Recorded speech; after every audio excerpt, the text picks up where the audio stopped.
MT അന്തരിച്ചു എന്നുള്ള ഏറ്റവും ദുഃഖകരമായ വാർത്ത. MT കേരളത്തോട് MT നമ്മോട് വിടവാങ്ങിയിരിക്കുന്നു. വിഖ്യാത കഥാകാരൻ, സാഹിത്യകാരൻ, മഹാസാഹിത്യകാരൻ MT വാസുദേവൻ നായർ വിടവാങ്ങിയിരിക്കുന്നു എന്ന ഏറ്റവും ദുഃഖകരമായ വാർത്തയാണ് ഈ സമയം പ്രേക്ഷകരെ അറിയിക്കാനുള്ളത്. MT എന്ന രണ്ടക്ഷരം ഇനി നമ്മോടൊപ്പമില്ല. ചേതനയറ്റ ശരീരമായി MT എന്ന വിഖ്യാത സാഹിത്യകാരൻ, കേരളത്തിൻ്റെ മലയാളത്തിൻ്റെ അഭിമാനമായ രണ്ടക്ഷരം, മലയാളത്തിൻ്റെ സ്വകാര്യ അഹങ്കാരമായ രണ്ടക്ഷരം, ഒരുപക്ഷെ ഇന്ത്യ രാജ്യം തന്നെ സംഭാവന ചെയ്ത ഏറ്റവും അനുഗ്രഹീതനായ കഥാകാരൻ, സാഹിത്യകാരൻ വിടവാങ്ങിയിരിക്കുന്നു എന്നുള്ള ഏറ്റവും ദുഃഖകരമായ സങ്കടകരമായ വാർത്തയാണിപ്പോൾ പ്രേക്ഷകരെ അറിയിക്കാനുള്ളത്. കഴിഞ്ഞ 15-ാം തീയതിയാണ് അദ്ദേഹത്തെ ശ്വാസ തടസ്സത്തെ തുടർന്ന് ആശുപത്രിയിൽ, കോഴിക്കോട്ടെ സ്വകാര്യ ആശുപത്രിയിൽ പ്രവേശിപ്പിച്ചത്. ഒരു 5 ദിവസം കഴിയുമ്പോൾ അദ്ദേഹത്തിൻ്റെ അവസ്ഥ അതീവ ഗുരുതരമായ അവസ്ഥയിലേക്ക് മാറുന്നതാണ് പിന്നീട് നമ്മൾ കാണുന്നത്. കഴിഞ്ഞ ഒരു 3-4 ദിവസമായി അതീവ ഗുരുതരാവസ്ഥയിലേക്ക് അദ്ദേഹത്തിൻ്റെ ആരോഗ്യസ്ഥിതി മാറിയിരുന്നതാണ്. പക്ഷേ വലിയ പ്രതീക്ഷകൾ തന്ന് അദ്ദേഹം ജീവിതത്തിലേക്ക് വരുന്നു എന്നുള്ള സൂചനകളും തോന്നലുകളും വന്നതായിരുന്നു. മരുന്നുകളോട് അദ്ദേഹം പ്രതികരിക്കുന്നുണ്ട് എന്നുള്ള അങ്ങേയറ്റം ആശ്വാസകരമായ വാർത്ത കഴിഞ്ഞ ദിവസങ്ങളിൽ വന്നതായിരുന്നു. പക്ഷേ അല്പസമയം മുമ്പ് വീണ്ടും അദ്ദേഹത്തിൻ്റെ ആരോഗ്യനില വഷളാകുന്നു. അതീവ മോശമായ അവസ്ഥയിലേക്ക് അദ്ദേഹത്തിൻ്റെ ആരോഗ്യനില മാറുന്നു. അല്പസമയം മുമ്പ്, സെക്കൻഡുകൾക്ക് മുമ്പ് ഡോക്ടർമാർ അത് സ്ഥിരീകരിക്കുകയും ചെയ്തിരിക്കുന്നു.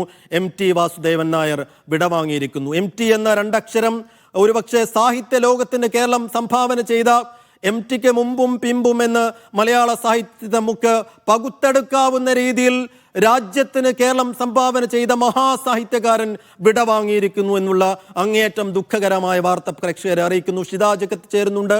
ഷിത, ഒടുക്കം ഡോക്ടർമാർ അത് സ്ഥിരീകരിക്കുന്നു. എപ്പോഴാണ് ഡോക്ടർമാർ പറയുന്നതനുസരിച്ച് അദ്ദേഹത്തിന്റെ അന്ത്യമുണ്ടായത്? അവസാന നിമിഷം എങ്ങനെയായിരുന്നു ഷിത? സൈഫുദ്ദീൻ, ഇപ്പോൾ ഒരു 5 മിനിറ്റ് മുൻപാണ് ആശുപത്രി അധികൃതർ അദ്ദേഹത്തിന്റെ മരണം സ്ഥിരീകരിക്കുന്നത്.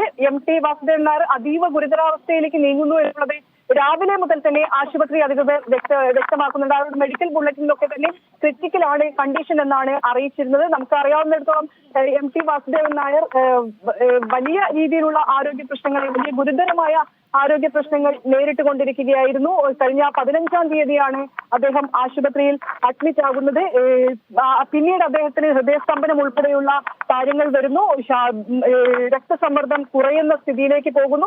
അങ്ങനെ വലിയ വലിയ ആരോഗ്യ പ്രശ്നങ്ങളിലേക്ക് അദ്ദേഹം നീങ്ങുകയും ചെയ്തിട്ടുണ്ടായിരുന്നു. വിദഗ്ധ ഡോക്ടർമാരുടെ സംഘം സ്വകാര്യ ആശുപത്രിയിൽ കൃത്യമായി അദ്ദേഹത്തെ നിരീക്ഷിക്കുന്നുണ്ട്. സ്വകാര്യ ആശുപത്രിയിലെ ഏറ്റവും മുതിർന്ന ഡോക്ടർമാരുടെ സംഘം തന്നെയായിരുന്നു അദ്ദേഹത്തെ നിരീക്ഷിച്ചിരുന്നതും. അദ്ദേഹത്തിന്റെ ജീവിതത്തിലേക്ക് തിരികെ കൊണ്ടുവരാൻ കഴിഞ്ഞ ദിവസങ്ങളിലെല്ലാം തന്നെ അവർ കിണഞ്ഞ് പരിശ്രമിക്കുകയും ചെയ്യുന്നുണ്ടായിരുന്നു. ആ ഒരു പരിശ്രമത്തിനൊടുവിലാണ് MT വാസുദേവൻ നായരുടെ നില കുറച്ച് മെച്ചപ്പെടുന്നു എന്നുള്ള ഒരു അവസ്ഥയിലേക്ക് എത്തിയത്. പക്ഷെ ഇന്ന് രാവിലെ തന്നെ അദ്ദേഹത്തിന്റെ നിലയിൽ കുറച്ച് മോശമായ ഒരു അവസ്ഥയിലേക്ക് എത്തുന്നു. അല്പസമയം മുമ്പ് അദ്ദേഹത്തിന്റെ മരണവും ഡോക്ടർമാർ സ്ഥിരീകരിക്കുകയും ചെയ്തിട്ടുണ്ട്. MTയെ സംബന്ധിച്ചിടത്തോളം സൈഫു ആദ്യം പറഞ്ഞതുപോലെ തന്നെ സാഹിത്യ ലോകത്തെ പെരുന്തച്ഛൻ എന്ന് നമുക്ക് വിശേഷിപ്പിക്കാവുന്ന ഒരു വ്യക്തിത്വം. MT വിട പറയുമ്പോൾ ഒരുപക്ഷെ കോഴിക്കോടൻ സാഹിത്യത്തിൽ ഇപ്പോൾ ജീവിച്ചിരിക്കുന്ന ഒരു തലമുറയിൽ ഇപ്പോൾ ജീവിച്ചിരിക്കുന്ന ഒരാളായിരുന്നു MT.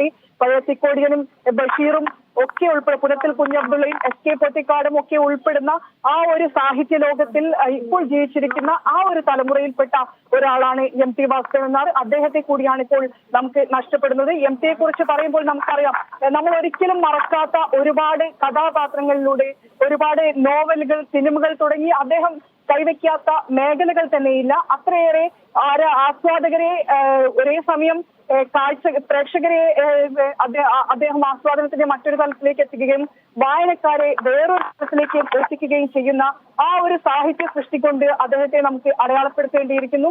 ജ്ഞാനപീഠം അവാർഡ് SKക്ക് ശേഷം കോഴിക്കോട്ടേക്ക് കൊണ്ടുവന്ന ഒരു വ്യക്തിത്വം. അങ്ങനെ MT എന്ന് പറയുമ്പോൾ നമ്മുടെ മനസ്സിലേക്ക് എത്തുന്നത് ഒരുപാട് കാര്യങ്ങളാണ്. MT കോഴിക്കോട് അല്ല MT ജനിച്ചത്.